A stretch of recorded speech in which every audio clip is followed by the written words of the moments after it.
What's up, fight fans? And I'm back at it with another one here at Round One Sports Talk. I have a few dates for some upcoming fights. I want to answer a few of your questions in this video. And without further ado, let's get right into the video. Please like, subscribe, share the videos. And if you haven't already subscribed to the channel, please subscribe to the channel. So without further ado, I wanted to answer some of your comments. And I want to talk about some boxers clout chasing, calling other boxers out. I want to touch on Naoya Inoue. I'm working on pronouncing them. I know you guys are helping me. Thank you. Um, so, you know, when I went back to look for the Stephen Kubo Fulton Naoya Inoue fight, I couldn't find the thing on Top Rank again. So I started a question like, did I look up the wrong site or something? But I think they took it down actually, right? So I probably had like one of like the hottest stories out, and me young and reporting, I didn't like take a picture or copy it or anything. I thought I could just go back. That will never happen again. Next time I get something like that, I'm gonna write it down, screenshot it or do a video on it right then and there. But so I looked up some of the events and some of the fights, some of the biggest fights that I think that are coming up right now. Kicking off Saturday, March 4th, we're gonna have Brandon versus Mark. Brandon Figueroa, right?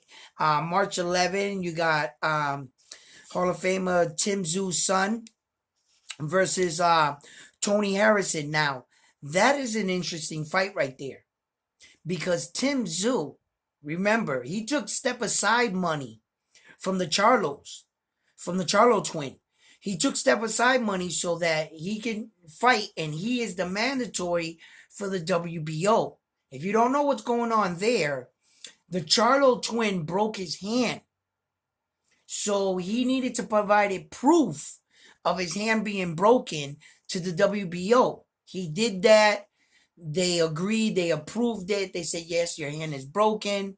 So now they put this fight here together, which both fighters want a crack at that belt.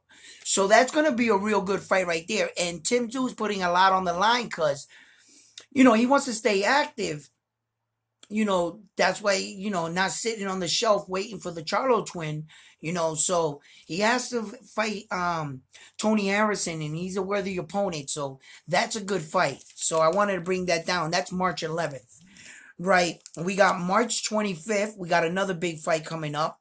We got Caleb Plant versus David Benavidez. Okay. That's going to be a big one right there. I want to be watching that one. I should live stream that one too as well. I think so. Let me know in the comments if you want me to live stream that one. Okay. So, kicking off in April, we got Saturday, April 1st, right? We got the return of Anthony Joshua. Okay. He's fighting against Jermaine Franklin. Okay. So, the return of Joshua, April 1st, that one's going to be, you could, if you're a fan, tune in for that one. I'm going to watch it. I want to see what Joshua looks like now in a new training camp with new coaches. Okay. So he's going through a transition right now too as well. So I want to see how Joshua comes off and rebounds over these two losses. Does he really think that his career is over? You know what I mean? Well, we're about to find out. Shakur Stevenson comes back also on April 1st. You know what I'm saying? Same night as Joshua.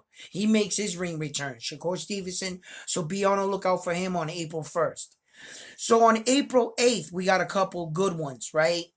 Because Sebastian Fundora, the Towering Inferno, listen, that guy is something else, huh? When I first saw him, I said, this skinny beanpole kid is going to get knocked out.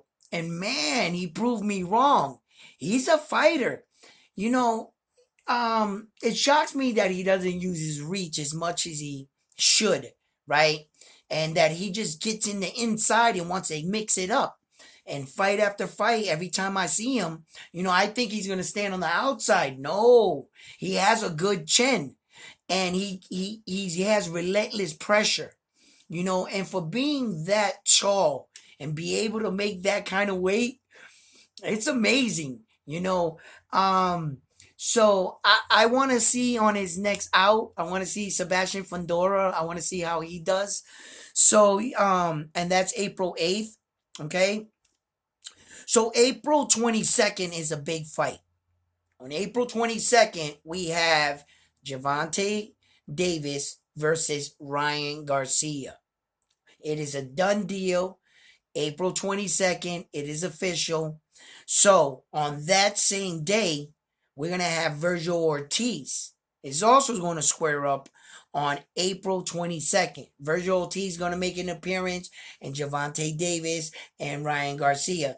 I probably am going to watch the Javante Davis and Ryan Garcia fight if I had to pick which one to watch. I'm gonna probably want to watch that fight. So those are some of the big fights that are up and coming.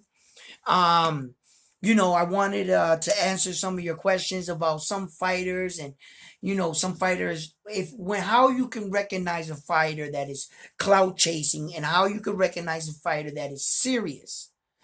And okay, for instance, okay, Virgil Ortiz that's fighting, okay, he is sometimes known as a cloud chaser, okay, to Errol Spence Jr. Because every time they put a microphone in front of his face, he's yelling, I want a shot at the belt, I want to fight Errol Spence. And he's saying, yes, I want that fight. But do you know that they offered him the fight 4 times, and all 4 times he turned it down? Okay? But if you don't believe that, then you got to believe the rules. According to the WBC, Virgil Ortiz has been Errol Spence mandatory. He could be, because he is the number one contender, and he could become his mandatory at any point if Ortiz gets up and petitions to become his mandatory. So for the past 2 years, he's been his mandatory, but miraculously, he never filed the paperwork. And he still hasn't. He has a fight coming up. But Errol Spence is, he's on the shelf right now. So, he could be yelling his name all he wants because he knows he's tied up. So another way that you can see it is like Luis Nevea, right? This kid right here, that is 100% clout chasing right there. Because if we were to break down, who he fought and how things play out, right? So let's just break it down for a second. Because we also got other people that are also calling out Naoya Inoue's name, like John Casamero, right? Okay. So those two come into mind. But there's a difference between John Casamero and Lewis. There's a difference. And I'm gonna show you why. At one point, John Casamero really believed that he wanted and had an opportunity to fight Naoya, right? Now, when he had the belt, he was also screaming his name then. And he had something the monster wanted. So that fight had potential of happening, right? But what happened, right? Tate gets knocked out by John Casamero. Tate knocks out Paul Butler, right? Paul Butler and John Casamero fight. Paul Butler beats John Casamero, right? Okay. And to keep it in mind that John Casamero also knocked out and beat the Lewis kid. Okay? All right. The thing I want to take out of the John Casamero fight with the Paul Butler fight real quick is that I noticed in that fight, Paul Butler was able to withstand his John Casamara's power and come forward and give him something back. Not only did he come forward, but he pretty much outboxed him in that fight. Paul Butler. The difference between Paul Butler's fight and the Naoya Inoue fight is that Paul Butler felt his power and he had to have felt something totally different. Because even though he blocked it, he must have said to himself, I partially blocked that punch and my head is still ringing. That's a different kind of power. Because when Paul Butler fought John Casamara, he had, for as much as they talked about Casamara's power, Paul Butler had no problem with it, right? But when he fought the monster, after the first round, he knew right then and there he was afraid to exchange because in his own words, he was afraid to get knocked out because he already knew by round one, no, I'm not playing around with this guy. He is who he is. You see what I'm saying? But what happens to fighters many times is that sometimes you're here with your fighter, right? And John Casamara took a loss. He lost the belt. Paul Butler came into the picture. Paul Butler got the opportunity that John Casamara wanted, right? And he fell to the monster. Now the monster is already moving on to bigger and better things. He left the division, right? Okay.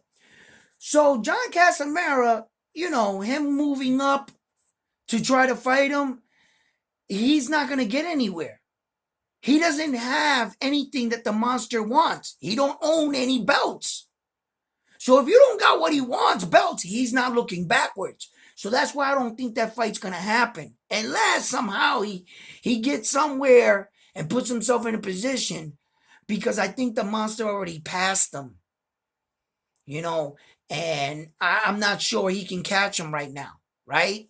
As far as the Lewis kid, right? He knows that the monster will never fight him. So that's straight 100% cloud chasing right there, right? He's just trying to get look at me. Because that guy right there wouldn't last 3 rounds, I said it, against Naoya Inoue. Okay, he wouldn't last 3 rounds against him. Okay, so, we have some big fights coming up, and I wanted to reiterate on the date. There's speculations on the May 23rd date, but those are rumors because every article that I saw said they could be fighting on that date, right? So that's not an official, that's not official. But when I saw that on there and it did say June, if this fight happens in June, then I found something out. Okay? Because I'm reporting it that's at least what I saw. Okay? So I'm going to stand on my square because I know what I saw. Okay? So that's what I'm saying. Now, Bob Arum is on an interview saying that they were trying for a May date. And now those are the words out of his mouth. So I do know that. So I'm not sure if they were able to make it because they got some big fights coming up in May. Teofimo Lopez is also fighting against Josh Taylor. And that's a big fight too. In the same month. You know what I'm saying? So, we're about to get some pretty big fights this year. I'm happy for boxing right now. I'm excited. And in between there's a couple other fights. If there's any other fights that you want to see me cover on or coverage, let me know in the comments below. King Cutter, Red Dust, Incherville, Ichiravo.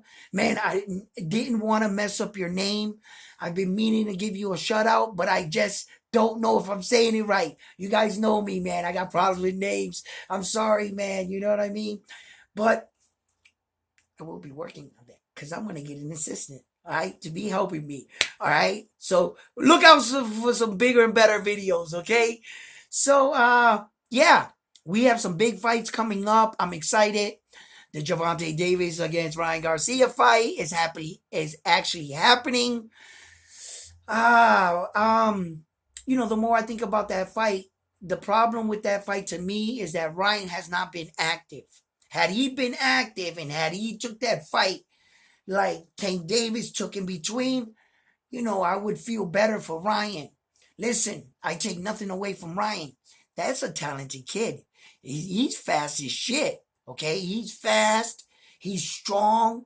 He's powerful, but he makes a lot of mistakes. He has his chin up in the air. He got caught. His next fight, it didn't look like he fixed that problem. Same thing, chin up in the air. So he has some things to work on. Tank Davis is a little bit more polished of a fighter than Ryan Garcia, and he definitely has power. His footwork comes into question for me. I don't think that Tank Davis has the best footwork. You know what I'm saying? But what he lacks in footwork, he really makes up for punch selection. You know, he has a really good punch selection. He's not your average straightforward or hook guy. He has vertical punches, angle punches, weird uppercuts, and they come from different directions, his uppercuts. So he's very effective like that. And he's kind of elusive. He doesn't take a lot. He doesn't, but when he comes in, it's because he's already felt your power and he feels like you're not going to knock him out. And I noticed that's what Tank Davis does. So my prediction in the fight, I got Tank Davis in the fight. I just don't. I like Ryan Garcia, but he just hasn't been active enough for me to convince me that he's taking it seriously. I know he's training seriously now, but he just doesn't have enough fights, enough experience, ring experience, like some of the fighters that Javante has already fought.